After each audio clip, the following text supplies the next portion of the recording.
IDNS, RSG, let's head into the draft. IDNS, they do ban out the Estes and Jawhead, if I'm not mistaken. For RSG, SG, it's going to be the Selena and the Matilda.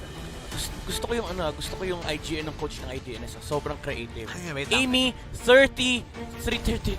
Parang oh my god, ito yung tita ni Oh My V. Si Oh My V 33 nun. Si Oh My V. Pero ito, Amy 33. Maraming Mahirap basahin, guys. 33. Si Coach Amy. Si Coach Amy na lang. Ayan, si Coach Amy.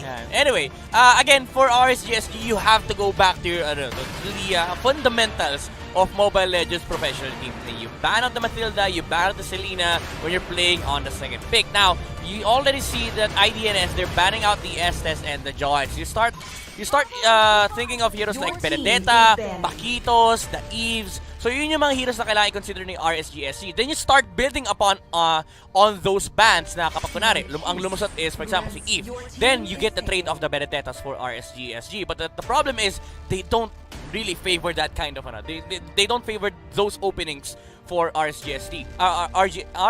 They heavily favor the likes of Jawheads, the Chos. So dito pa lang may inherent problem ka na with how RSG approaches things against IDNS. And looking at the bans, no, sobrang daming support bans na lumabas on both sides. IDNS, they ban out the Popol and Kupa, plus I think that is the Estes and medyo hindi ko, and the Joy as well. And meanwhile, for Resurgence, they're banning out the Matilda and the Selena as well. And let's look at the first few picks. Cho and a Lunox on the side of Resurgence, and I have to say that this is a very good first rotation pick coming in from RSGSG dahil napapakita these are strong flex picks. Yeah. Pwede nila ilagay on many roles to. I actually love the fact that they picked up the Cho and Lunox over the Eve. Kasi IDNS, they picked the Benedetta for the exact same reason. They want RSG to play the Eve. Pero ang ginawa ni RSGSG, instead of taking up the Cho and Eve, which is a very potent combo by the way, they picked up the Lunox. Kasi the thing with Lunox, they can flex the hero. Pwedeng gold lane, pwedeng support. So IDNS, wala sila masyadong idea kung ano yung gagalawan nitong Lunox ito. At babad na babad si Omi at si Midnight, ladies and gentlemen. But as you can see, RSGSG, they do go for a Yisun Shin. Cho, Lunox, madalas natin ito nakikita. It's the 1-2 punch na ginagawa ng lahat. Way of the Dragon, tapos yung Chaos Darkening, it's almost a sure kill for the one na talagang tatamaan nun. Yeah. Yisun Shin just gives them all in all yung vision na pwedeng gawin and yung burst potential na hindi mo makikita usually sa mga marksman junket aside from Granger. Speaking of Granger, nandiyo sa may kabila, sa side ng IDNS, Eve and the Benedetta, and seems to me that they're just picking their comfort picks right now. Yeah. You know, these two teams, they heavily favor marksmen. Especially RSGSG. Ito yung mga na-influensyahan ni RRQ dati nung sinisimulan nila yung double marksman strategy. And they really love playing alongside marksman jungle, especially on LY4. Yung mga Brodies, mga Bruno, mga YSS. So that's something that IDNS can definitely take over, no? Kasi even though they picked up the Granger here, they have the Benedetta side lane, they can also play the side lane assassins, no? Yung mga Hayabusa, again, yung Benedetta. So this definitely puts IDNS on a very good spot. RSG, they remove the Barats, which is a sound choice. Even though they have a Lunox, they don't want to be playing against an Eve Barats combination kasi napakasama talaga yung combo na yun, lalo kapag YSS ka. You have nowhere, you have no right to position yourself in a team fight kasi pwede kang hulihin ng dalawang heroes. Yeah, and Paquito is still open. Barats is banned already for the side of RSGSG. Paquito is still open to take for any offlaner here in this game. Again, this Benedetta could be flexed papunta sa jungle role if ever hindi siya ilalagay sa offlane, and Paquito could be a good choice. But RSGSG, they already have information and scaling on the side of the Yisun Shin. Ang gusto kong makita is a viable frontline. Kumbaga, someone that could at least survive ng konti para mabigyan ng oras or mabigyan ng opening. Actually, kahit hindi oras opening ang kailangan ng RSGSG para makapasok ang Lunox at ang Cho. Kinuha yung Paquito knowing na tinanggal kasi din yung Barats. This is something that that's really popular in SG and MY. Tinatanggal yung Barats, then they pick up the Paquito. And I like the fact that IDNS, they banned out the Zask. They saw this in MPLSG, no, na kinukuha dyan sa spot na yan. Just sa specific spot na yan, yung Zask. You don't need to last pick the Zask if you already see two cores on the side of your enemy kasi alam mong walang papatay doon sa mga Neopets ni Zaz. Last 2 picks for the side of IDNS, RSGSG sitting pretty doon sa pick nila.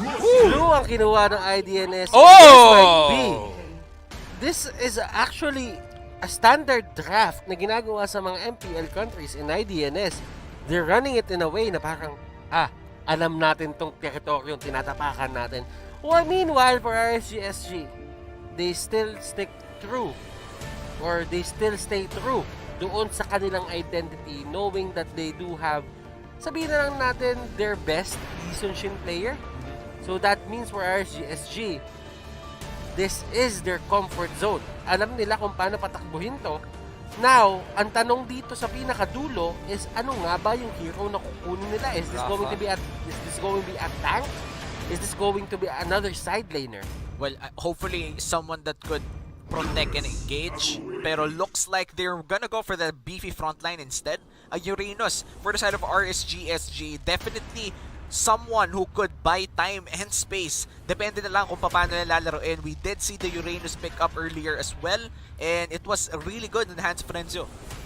And speaking of space, well, actually, alien siya. So, kaya niya magbigay ng space talaga. Oo nga eh. And, Actually, ayun. planeta siya eh. Planeta siya. Oo nga eh. Planet. Pero pwede naman kasi nasa labas na Earth. Alien pa rin. Alien pa rin. Pwede pa rin. Pwede And pa rin. as you can see, yung draft na nangyari doon, ladies and tumingin gentlemen, napakatindi ng bigayan na itong dalawang teams na to.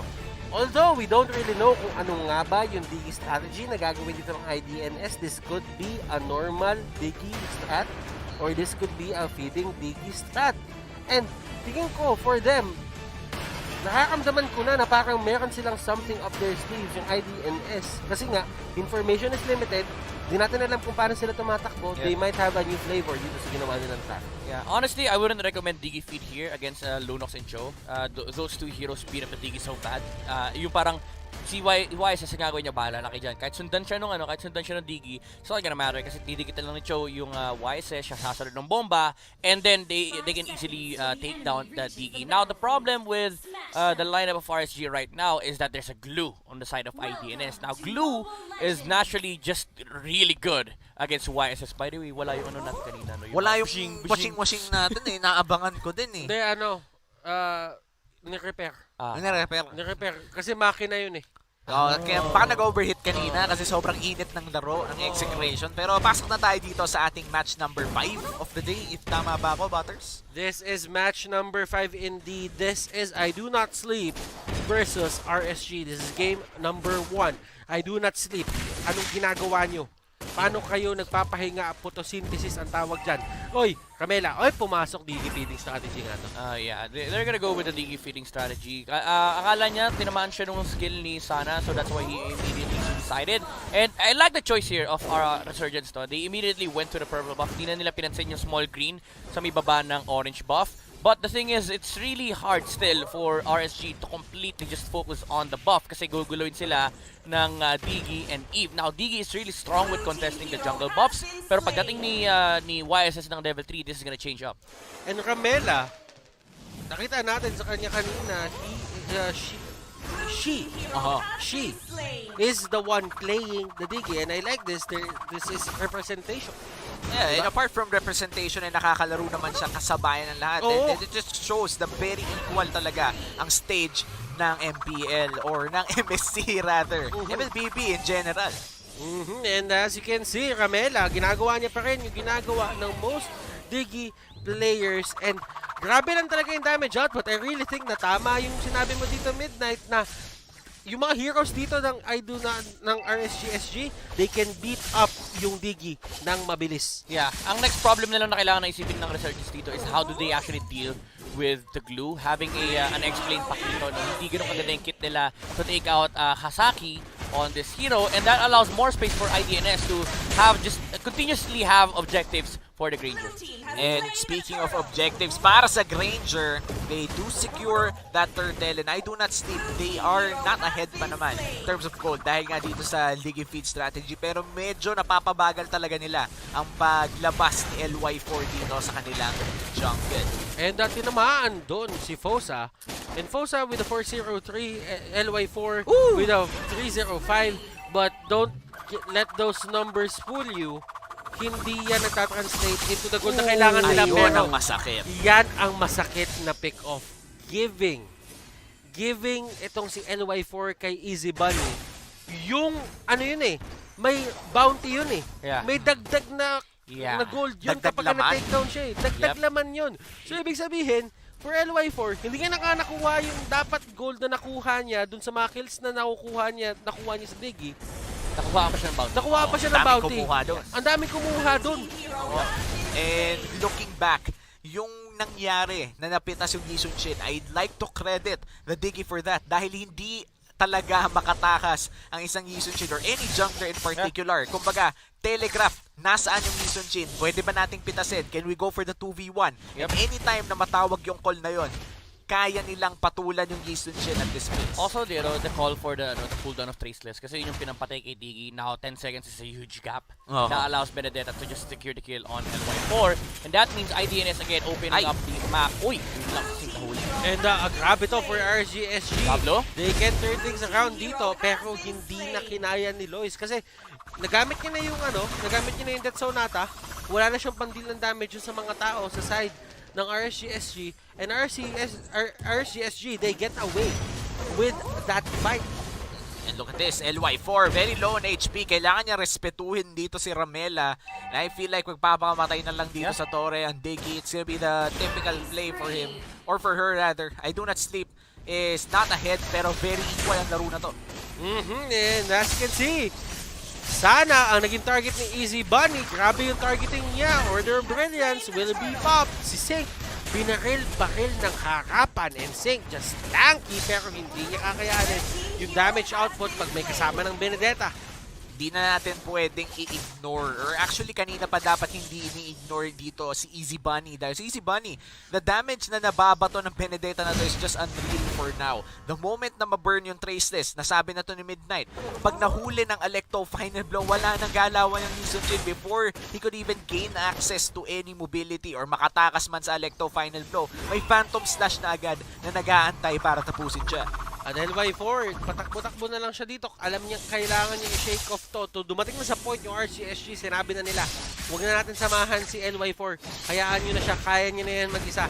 Habang kumukuha sila ng kill. Do you think this is the right move, Midnight? I think it has its benefits and downsides, no? Kasi what grouping up allows RSG to do is take objectives alongside their teammates. Now, ang ginagawa naman ng RSG ngayon is naghihiwa-hiwalay sila. They let the YSS farm habang pinapatay niya si Diggy.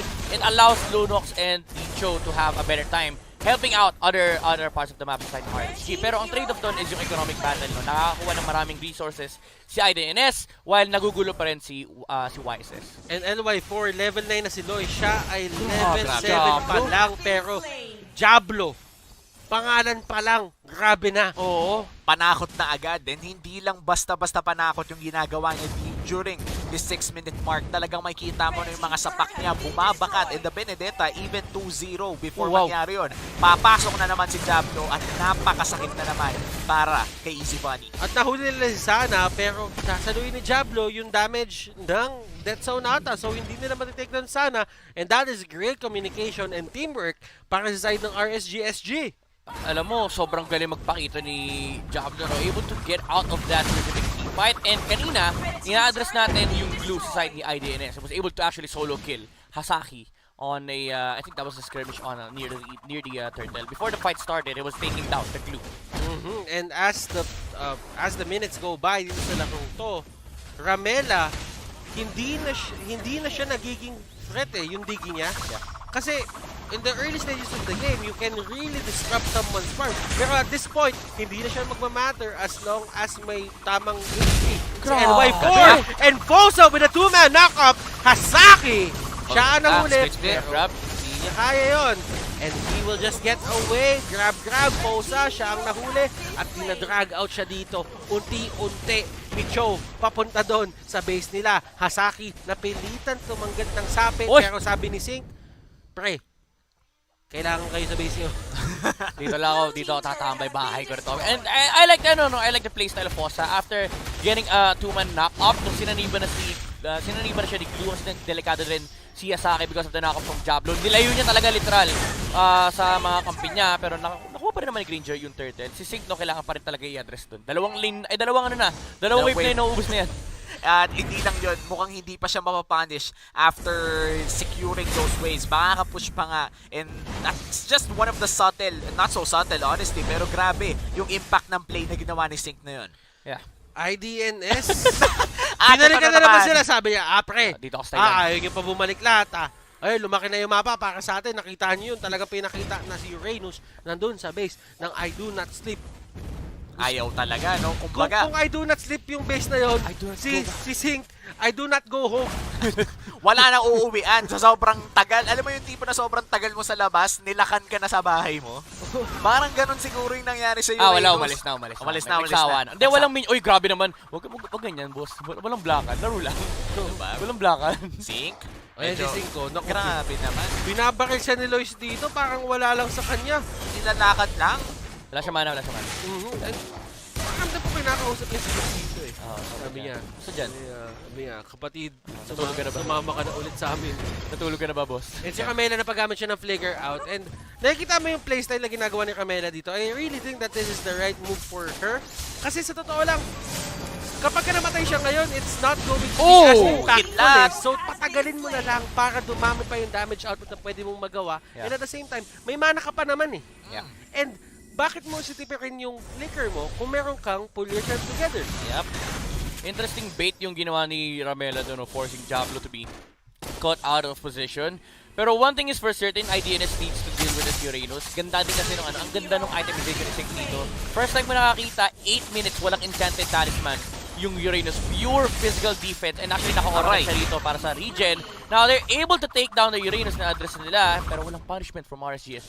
Yeah, at mukhang wala pang ganti dito, no? Easy Bunny, dadash lang pabalik-balik. Butters, feeling ko, magkakaroon ng malaking teamfight dito eh. At feeling ko din, magkakaroon ng malaking teamfight. At si Sana nahuli sa may gitna. And Sana with the flicker out, Order of Brilliance, nagamit na. And mega kill para sa I Do Not Sleep. Lois dito doing a great job converting yung space na binigay sa kanya ng kanyang mga teammates. And this is going to be the Lord take. 10 minutes in, hindi pa 12 minutes. That only means hindi pa to luminous score. And this might be RSG's chance to turn this all around. Wala silang digging ngayon. Posa. And ito na, nagkatalunan na, ladies and gentlemen, parang bagong taon. And Lois, nasipa ni Posa, pero walang damage output na kasama. And Lois, nasa maling part siya ng mapa. LY4, that's slow. ng onte. And grabe yung slow galing kay Renita Zanri. At si Sync, andito pa rin, nakikipag-usap pa rin siya. I came here in peace. Grabe. Nakipag-usap niya, sabi niya. Ayan, dumikit na. Ayoko makipaglaban. Hindi ako naparito para makipag-away. Pero that is a 2-for-1 exchange in the favor of RSGSG. They gain control over the Lord and they immediately start the Lord. Half HP na dito. Mukhang susubukan mag-contest ni Asaki. Renita Zanri, nandito na rin sila. Sino kayo makasecure ng Lord dito? The Yusujin secures it. And that is a good Way of the Dragon! Wow! Nakita niyo yung bounty? Oo! 520 gold kay Hasaki nung pinatay niya si LY4. LY4! Wow! Grabe yung sipa ni Fosa. Nakuha ni LY4. Pero ang problema kasi is nasa pian siya din ng Hasaki. Yeah. And ngayon, nakikita natin, RSGSG, they have the Lord on their side, marching down the bot lane. Sync forcing the Electo final blow out of Easy Bunny. This is looking to be RSGSG's maneuver to win the game already. Kumbaga, ito na yung tempo nila, yung power spike na gusto nilang makuha unless magkamali dito. Fosa. Good eye for an eye galing doon kay Easy Bunny. At si Easy Bunny, medyo nag-hesitate siya doon. Just one more hit could have done it. Pero grabe yung ginawa niya eye for an eye. Inantay niya yung knock-up ng Jit Gundo. Yeah. Tsaka niya tinama at tumama yung eye for an eye. Na-stun si Fosa dun sa may ilalim ng tore. Yep. Pero ang ganda rin ng mindset ni Fosa nung pumasok siya sa bush. Uy! Grabe. Ang in-expect niya ay papasok din si Benedetta sa bush. Kaya siya umamba pabalik kasi may wave na dragon siya.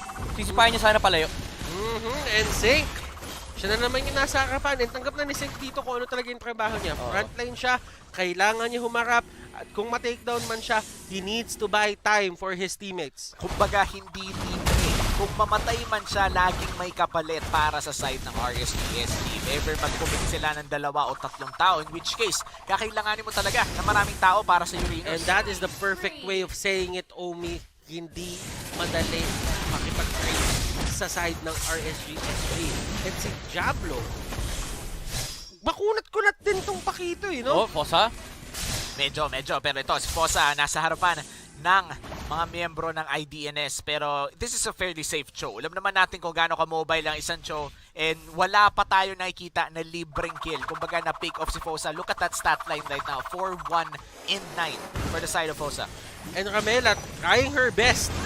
But at the same time, at this point, kailangan yung teammates muna talaga yung nagdadala sa Tiki feeding strat eh. Kailangan yun ang gamitin yung time's journey in a sense na yun na yung pinakamagiging ambag ng isang DG. Oh! Pero grabe si Sana! Nagkabatuhan na! Chaos Darkening, LY40 naman ng Death Sonata. And that is going to be an opening na kailangan i-check ng RSGSG. Wala si Benita Zanri, wala yung kanilang real-world manipulation. Actually, ito yung sinasabi mo kanina, Butters, na maganda sana kung pang T-fight na yung Digi ng IDNS. They're still using Ramela as the vision whenever they're trying to defend against RSGSG. Pero na-maximize ni sana yung window na walang times journey yung IDNS. Nakita niya si Eve, immediately went for the Ruby DD play and nakakuha sila ng towers out of that. Grabe si Sink! Nag-focus sa goal! Ito yung goal ko! Focus! Kahit ulit-ulitin ko yon, basta mabasag yung tore, iwan. Ganon yung ginawa niya, as in talagang dire-diretso lang, focus sa goal. Kala ko tatapusin mo eh, grabe, kukomment sana kita, kabisado mo yon. Pero yun na nga, nakakuha na naman si Sana ng kill against the Digi. Now this opens up the window for RSG once more, 25 seconds. Advance ako mag-isip, 27, nagla-load pa, pero 25 seconds without the Digi, IDNS, medyo malaki tong window na to. Nasipa niya, pero ito na ang MMA duo. Isang isang taekwondo, ano ba, basta yung may sipa-sipa. Basta may sipa, tapos may sapak ng onte. Yun na yun, and Jeet Kundo to the way of the dragon, at si Diablo pumasok pa with a boxing, at eto na ang laban, ladies and gentlemen, sinusubukan ko i-play-by-play to. Oh my goodness, out, tama, kasi sakto na, si Posa dito lumalaban, and si Posa ay tutumba, Ichibani will get away. Sobrang lupit ng real-world manipulation, pati yung stream na manipulate, pero babagsak ang Granger dito at sunod-sunod na nga si Ramela mag-flicker out, buhay pa naman, at mukhang papasok muli si Ichibani, mapapatay si Jason Shin at magte-teleport na naman tayo muli. Hindi tayo bumabagal. Ang bilis na ng galaw nila. Kung nanonood ka ng Dragon Ball, yun yung nangyayari. Wala ka naiintindihan. Kasi kapag ka nanonood ka sa perspective ng mga nanonood sa tournament, wala silang nakikita. Sobrang bilis lang yun talaga. Yun! Unli yung flicker. Wala! Naka-ultra instinct sila lahat. Tignan mo si Ichibani ngayon. Naku po, nandun na sa kabila. O, wala mo. na. Pagod na. Nakamihim. Pero babalik! Pinasarap lang. Ganun yan. Speed mode yan. Kala nyo lang na may nangyayari pero wala. Wag mo lalabanan si Sana. Wag na wag. Kasi siya si Sana. Sana mabuhay? Ano ba? Sana mabuhay. Alam mo, pinaka-basic yan. Sana all na lang. Kasi pinapahirapan nyo pa yung sarili nyo. Basic yun eh. Hindi, okay lang yun. Okay nang maging... Ayun na. Well, ito na. hindi na tayo pumunta doon. Oo. RSGSG, they take down Ramela. And Ramela... Ayan na, Dragon Ball. Let's go! Sobrang bilis. Sobrang bilis yan. Ayan na, Ultra Instinct. Diba sabi ko sa inyo? Bigla nang wala yung buhay ng Si Lord na baliw, sabi niya nagbiblink yung mga kalabang ko. Kung tayo nga hindi na rin nakikita, mas lalo na si Lord nakaupo lang siya, hindi niya nakita, bigla na lang nawala yung buhay niya. Yun yung tipo na pag dumaan yung samurai, tapos nakapagsalita pa siya, biglang hati na pala yung katawan niya. Yung mga ganun. Actually, tama ka naman. Pero I do not sleep. They need to stop the bleeding right now. What's the first step? Take down this Lord. Kailangan nila gamitin dito sa Ramela in a team fight way. Meron siyang items. Hindi siya behind. And napaka-importante na to dahil kaya pa nilang i-defend ang base na to. Pero 2 lanes are already exposed at mukhang mid lane na ang isusunod dito ng RSGSG. The Lord is marching down the base. Wala pa naman damage pero diretso na sa torre. Exposed na ang base. Butters! At eto ang Lord pumapalo na rin and that is going to be the real world manipulation. Nagkakabatuhan na kay Nita Sanfin sa pinakadulo. And sa LY4, they are forced to go out. And look at this. Collapse na binibigay ng RGSG, isang member! Wow! Grabe yung glue doon! And Sana will get caught out. At ito na yung sinasabi natin. Ginamit nila sa Camela in a team fight way. And they actually stop yung RSGSG from pushing yung base nila all in all. And that is with the Lord. Oo, alam mo, kung nanonood man si Renji rito, sinasabi niya na kay Sink, experience ko na yan. Papunta tayo sa game na matagal-tagal, pero mukhang palaban si IDNS, ayaw niyang papigil. Gusto nila makakuha pa rin ang advantage, but then again, RSGSG, sila yung nagkocontrol ang mapa ngayon. They're just waiting for an opportunity to take out the base of IDNS. Pero ang ganda lang kasi na control kanina, yung real world manipulation, 3 wave yung na-clear. Yeah, and Idonotsleep, they defended their base. Hindi lang natapos yung laro. Pero sabihin na natin nakuha ng RSGSG gusto nila makuha doon. And that's the 3 inhibitor turrets. Exposed na ngayon ang base ng Idonotsleep. And if you talk about an exposed base, usually RSGSG, ang gagawin na nila dito, i-clear out na nila ang mga jungle camps ng Idonotsleep. Dahil ito turtle nila, hindi na ito yung turtle na pinapatay kanina. Kumbaga ikukulong nila sa sariling shell. At mukhang si Sink na matitira dito. And Sink will go down and very costly yung death na yun for the side of RSGSG. Kasi you would want full control of the map, pero with one person down, hindi magbaback down ang Idonotsleep. Hindi rin sila natutulog at mukhang dediretso na sa mid lane na second tier turret, pero nandito ang mga tropa ng RSGSG para protektahan ang kanilang turret. Oh, Diablo! Nakahanap ng isa? Diablo, hindi na kaya ng damage niya ngayon yung ginagawa niya, and he's gonna get punished. Kaya sa akin dito, pabalik-balik sila actually. And that is going to be another pick-off for Idonotsleep at RSGSG. Ano nangyari sa kanila dito midnight? Alam mo, hindi ka talaga mananalo sa mga taong di natutulog. Malaging handa ang IDNS. Isang mali lang ni RSGSG ang bilis ng pagbaliktad ng momentum. It started from Sink. Yung actually medyo hindi kailangan unnecessary yung ginagawang pag-contest ni Sink doon. In-overestimate niya yung kanyang tankiness. And at the same time, yung ginawang sandwich play ni Fosa at saka ni Diablo, it was unnecessary as well. Kasi na-clear naman na ni Sana yung minion wave. Nakita pa ng IDNS yung dalawang hero sa may likuran, and they immediately went for the punish. Yeah. And you really have to give it up kay Camela dito kung paano niya nilaro yung early game up to the late game. And right now, she has a new role eh. Iba na yung role niya ngayon. She is a damage dealer, but at the same time, kinokontrol niya lahat ng magagawang disables ng side ng RSGSG. Ngayon si Fosa, automatic siya yung magiging target nito eh. Oo, Fosa do, meron pa naman siyang immortality, kaya okay lang magkaroon ng mga risky play. But speaking of position though, para sa RSGSG, meron na silang superior control over the Lord area, pero mukhang hindi pa naman nila i-contest yun. Look at the Uranus inside the base of Idonotsleep. Napaka-importante nito dahil it forces Idonotsleep to remain inside the base, and this could give room for RSGSG to take down the Lord. And look at the Lord area habang si Sink ay nandun sa baba.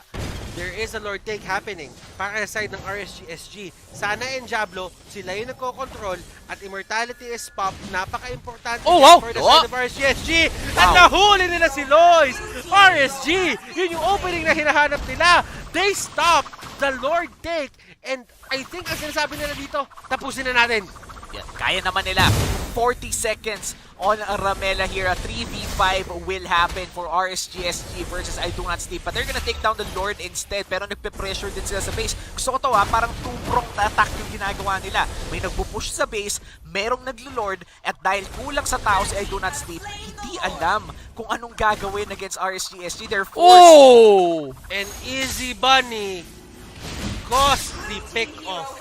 This is the worst time para ma-pick off ka na merong pang Lord na padating. Sobrang sakto pa yung dating ng minion wave. The moment na ma-take down nila yung Lord, labas agad yung Lord. And now, 3 people are gone. This just might be it, Butters. This just might be it. Nandun sa may likod, Sana. Ginamit niya na yung Sana DD play. Ramela with the reverse time, and Order of Brilliance is there. Time's Journey. Sinubukan i-mitigate lahat ng damage. Kakayanin ba nila i-clear? That is going to be a no. And RSGSG, they secure game number 1.